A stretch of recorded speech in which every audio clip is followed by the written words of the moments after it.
Welcome to our third and final day of IMS 2015 from the Hard Rock here in Ibiza. Amazing view from up the top of the hotel. We've had another busy day discussing the most important issues in the world of electronic music, from mobile to millennials. Coming up on today's recap, founder and CEO of SoundCloud, Alexander Ljung, gives a keynote interview. We look at the power of music in the era of mobile, and we held our own version of Question Time, electronic music styling, looking at the scene's burning questions. We held the annual interactive IMS vote. Next question. It's a very controversial topic.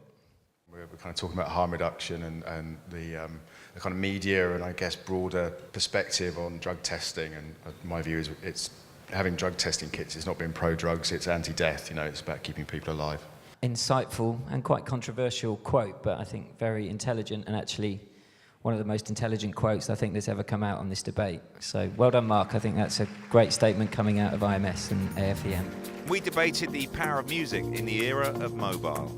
I think it's a really interesting landscape at the moment because there's been quite a big migration from the big platforms like Facebook, for instance, which if you go out to the US at the moment and talk to any kids, they'll tell you it's called mum book, because generally people don't want to grow up and find out what their identity is in front of their parents.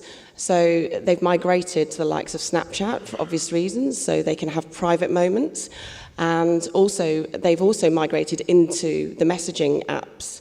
So whether it's Viber or WhatsApp or Kik or WeChat Line, etc., because they can have their private moments. The Young Guns Network was back for its second year, debating the challenges of marketing to millennials. Why are millennials different?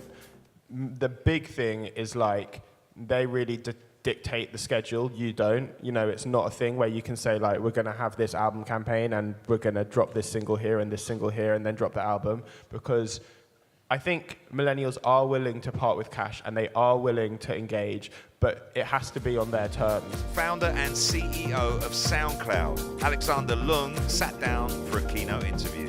Our first sort of step, our first chapter in that path was really building, how we saw it, by building great tools for artists. Kind of back to this point of like, okay, the web doesn't serve artists well. The second chapter was, how do we open the platform up more to listeners so that from a creator perspective, you can really use it to build audience. Last year was sort of the first step of this third chapter with On SoundCloud, which was all about starting to monetize content. And if you look at all of that, you know, in total, it's a very simple arc in a way. Like what we're doing is actually remarkably straightforward. The feeling from creators is that, you know, they're feeling this pain. You know, they can't see the long-term vision. They can't see how a company that is allegedly valued north of $1 billion isn't paying back now. Do you understand why the creators are feeling that pain and the frustration that this success of the platform that was built off these people's labor, in a way, they're not getting any payback? Absolutely, and it's like, you know, what I can say is like the challenges around solving the space are pain that we feel as well. I mean, that's what I spend my entire day on trying to solve. And to look at revenues, you should look at our revenue generation, because it's sort of, it's nothing material until there's actually a substantial revenue generation built up around that. And in that way, like we're in the early stages as well. If we were monetizing more, there would be more payouts as well, but we also want to make sure that we're doing that in a smart way. The highlights from that panel are available to watch by clicking the link on your screen now. Christian Anandon from Cafe Mambo, Darren Hughes from We Love at Sankey's, Ernesto Senatore from Italy's Musicon, and Defected Simon Dunmore were on the panel for the great IMS debate. More and more people are coming to the island, and giving them a greater choice of venues and clubs is actually a really good thing. It attracts more people to the island, and it makes the other clubs think about what they do, because there's more competition. Competition is really good in business if you look at it and use it to up your own game. Go watch highlights from that panel now by clicking the link on your screen. And promoters from some of the world's more alternative festivals came together to reveal the secrets of putting on a standout event. The people behind your festival, there was a a lot of tech entrepreneurs and owners running around that site. Tell us who the people behind it. Well, we're a little different than the typical electronic music company because we're driven primarily by tech entrepreneurs. So one of our founders, George Mueller, is an inventor of the color-changing LED. Another investor is the head of Google X, Ash Shotella. Tom Cadis, he started Voxer.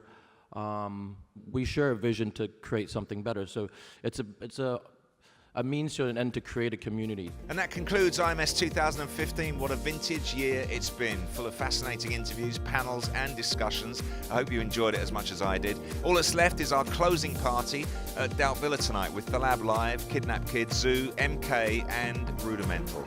And don't forget, there's already a host of highlight videos from the last 3 days on our YouTube channel, ready for you to watch right now. Highlights from the remaining panels will be going live within the next week or so keep checking back at internationalmusicsummit.com. You'll also be able to find the audio versions of the full panels there to download and listen at your leisure. From me, Pete Tong, here on the roof of the Hard Rock Hotel in Ibiza. See ya.